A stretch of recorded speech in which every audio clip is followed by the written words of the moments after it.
reading one of my stories called Bloodlust, Regret and Redemption.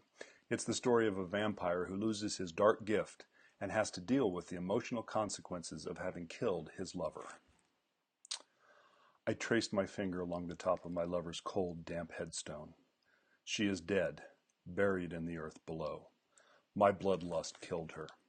I took her life in a futile attempt to douse my unquenchable thirst. The tremor gripped my lungs again. I pulled the frigid air harshly in through my clenched teeth, pressing it deep into my being, hoping to stifle the sobbing. An impenetrable pre-dawn fog crept slowly through the graveyard, caressing and embracing the headstones and statuary. Its cold, wet air crawled across my face, cooling the warm tears that dripped from my eyes. Dew from the grass seeped through the fabric of my pants to my knees. I knelt, but not in prayer, for I know that there is nothing holy in this life. I know no angels or saviors, but I danced with a demon that granted my darkest desire. The dominion of man is an illusion. In the darkness is real power. My finger traced her name, reminding me of how I would run my fingers gently across her naked body as we made love. I can still feel the soft caress of her hair on my face while my fingers draw a tender line from her shoulder to her thighs. The first hints of dawn crack across the sky. A day before I would have fled to the shadows, hiding from the oppressive heat that would have scorched my very flesh. But not today. Am I free, or am I damned for the rest of my brief human existence? I must have angered or disappointed the demon, the master of the night, the dark lord that severed my ties to the day and bound me to the night. Only a few hours hence he cast me off the immortal path to return to the light, to be human again, to suddenly begin experiencing the life that I left behind. My bloodlust was gone. My senses felt dull and ineffective. The sounds of the city are distant and garbled. The beauty of the night returned to impenetrable shadows and monotone, indistinct shapes. I looked forward to the sunrise, more for clarity of sight than warmth. The first rays of light hit my pale skin for the first time in years. I winced in agonizing anticipation, yet the searing sensation I braced myself for never materialized. I freely traded my soul, my human existence, and my mortality for raw power. To live forever may appear the greatest reward, but immortality is nothing more than an added benefit of the seductive power of the black gift.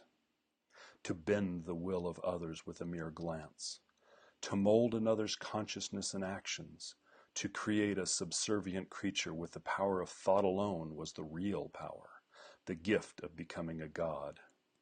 Or so I thought, but it was not the truth. I was merely an impatient child with a powerful gift, lacking any comprehension of the real cost. She was my first victim. At that moment of her passing, as my fangs tore deep into her neck, her blood and fading life fueled an emotional surge beyond what my reborn, immature mind could comprehend. No drug nor adrenaline rush could compare to that moment.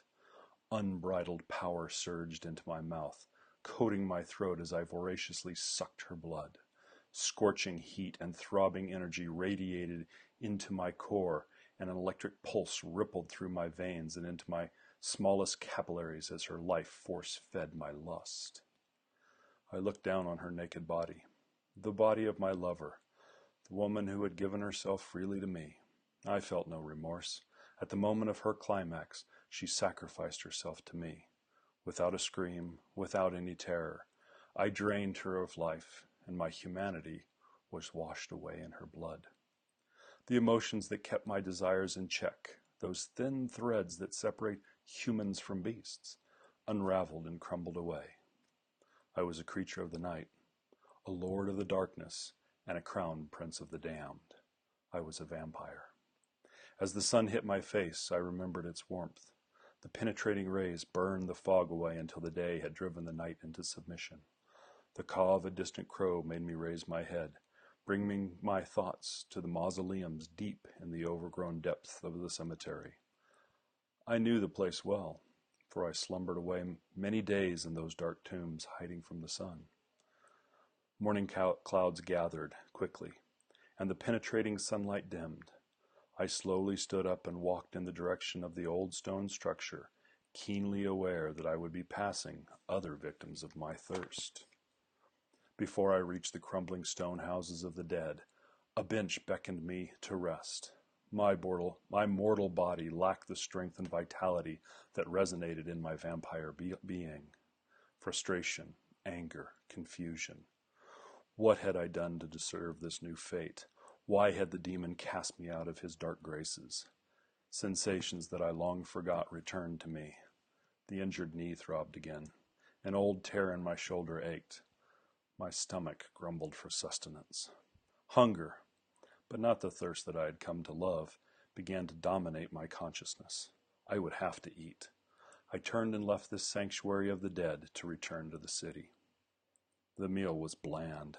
The sights and sounds and smells of the city mixed in a tangled, gelatinous mush, oozing and mutilating my every attempt to focus. My senses no longer separated, sorted, and comprehended the onslaught of my environment. The painful dullness of my return to humanity blended in my heart with the guilt and grief of a single life destroyed. Hundreds of innocents had given their lives to me, but she was the only one that mattered. My soul felt wretched and haggard. I walked for hours, lost in confusion. She had been my anchor in life.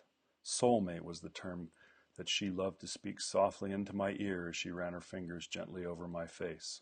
Those moments, so long forgotten, flooded back.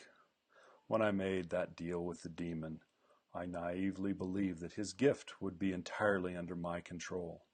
Influencing the fate of others seemed a fair bargain for occasionally feeding on the weak. The dark gift was more than I ever fantasized, as was the bloodlust. Wealth was effortless to accumulate. Servants bowed to my every need. Experiences reserved for the elite became mine to enjoy. All was folly. In truth, the need to feed controlled my life. Moments after arising each evening, the bloodlust became all-consuming. Any enjoyment of the dark gift required endless quenching of my need for blood. Within hours of the demon bestowing the black gift upon me, she died. Her lifeless body was the first in a constant parade of human cattle. I found myself standing once again at her grave. The dark shadows were growing long and the air beginning to cool again. The night had become my lover and my protector. To experience it again without my vampire senses and devoid of her love was unbearable. "I'll be with you very soon," I spoke gently to the spirit I hoped would hear. "Forgive me for all that I have done." The walk to the mausoleum was agonizing. My back and feet throbbed. My knee gave out more than once, dropping me to the ground. Each time I rose, my determination grew stronger as my limp worsened. This body could take no more. My spirit was defeated. I would join the countless souls in this foreboding place. I shuffled past the stone buildings, named for the family of those decaying corpses entombed inside. It took all my might to force the door open. I knew this place well. I'd hidden here many times because of its secret. This building was more than a mausoleum with a few stone coffins. A secret staircase led to an underground crypt. The top of the sarcophagus moved effortlessly forward. Its ingenious design released the lid to move freely if you knew where to touch. I moved the stone lid back into place over my head as I began to descend the narrow, dusty staircase hidden inside. The click of the mechanism that held the sarcophagus lid echoed deep into the earth below me. I switched on my lantern for this final trek into the black of the tomb. I steadied myself on the stone walls as I slowly stepped down the narrow, winding stairs. 1,000 stairs I marched to arrive far below the cemetery above.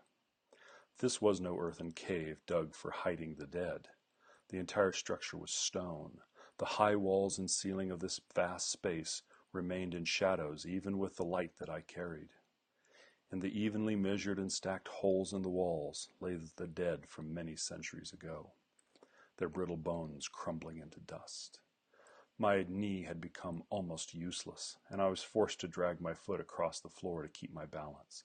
The dust formed a grit on the floor that made an awful grinding sound as I marched to the far end of this dark chamber.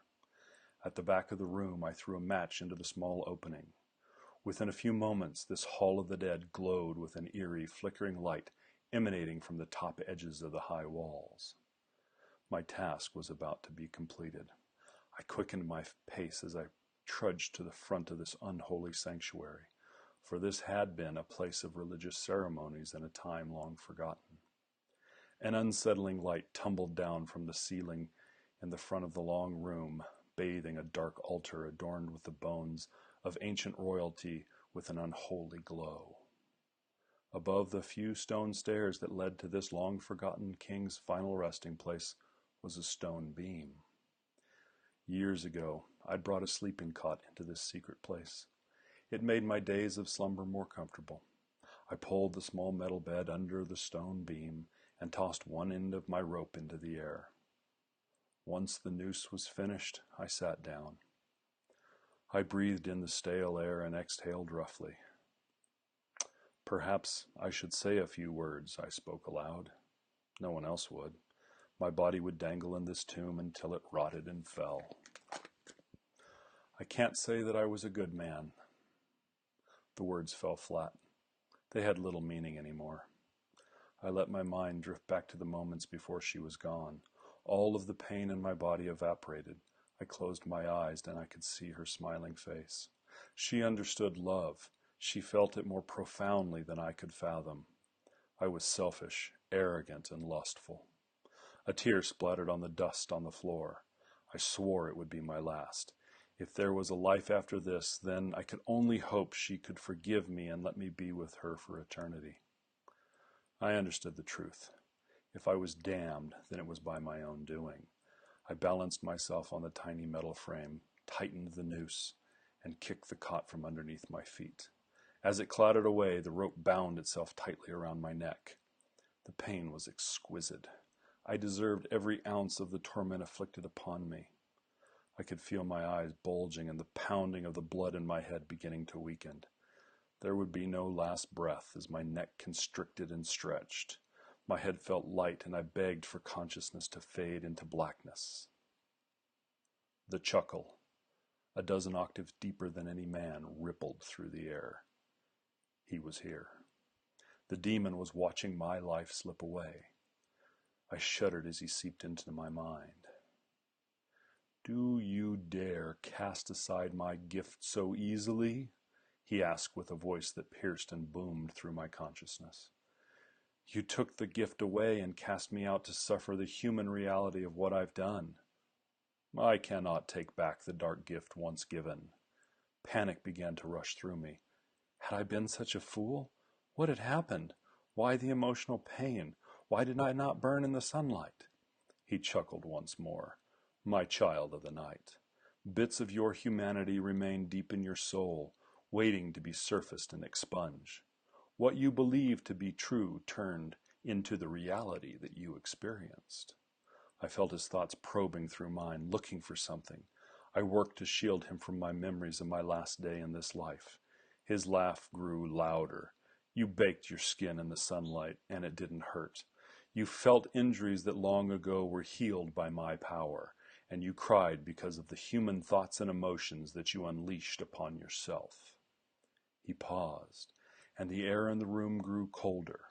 "Have you failed to learn the most important lesson of the power of the dark gift?" Suddenly, I realized that I wasn't dead. I was hanging by my neck in a dark dungeon chapel with a demon tormenting me. But my body still lived. "Your body will not die because of the rope," he stated flatly. "You are as near to immortal as any human can be." His fingers pushed into my back, causing me to swing. "You'll hang here for centuries before life, as you understand it, ends. Perhaps the rope will rot away and you'll crash to the floor. If you retain enough strength, you might escape this crypt to replenish yourself." My unconstrained desire for the dark gift was the very reason that I swung back and forth in the cold air. Influence. The ability to twist the mind of another to my will. The demon had not rejected me. The last vestige of my own human heart had betrayed me. I had tricked myself into believing that I was human once again. I masked the truth that I knew with a misty illusion of what my human heart had not left behind. The demon's laughter faded deep into the earth as he retreated. Eternity would be mine, alone, withering to nothing in a black pit. The screaming and laughter that I heard were my own, echoing through my own mind, bouncing off the walls of my reality. I saw the pathetic human that I once was, weak, dependent, helpless. I drove my anger into his pitiful form, crushing that last piece of my human heart. I tore his essence to shred, devouring every morsel of his existence. Reaching up, I grabbed the rope, pulling myself upward and climbing upon the stone beam. The rope snapped as I ripped it from my neck. My feet hit the floor, but landed softly as a feather, making no sound at all. The night air of the cemetery tasted of freshly upturned earth.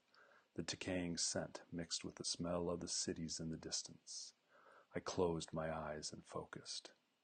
I could hear them, human hearts beating.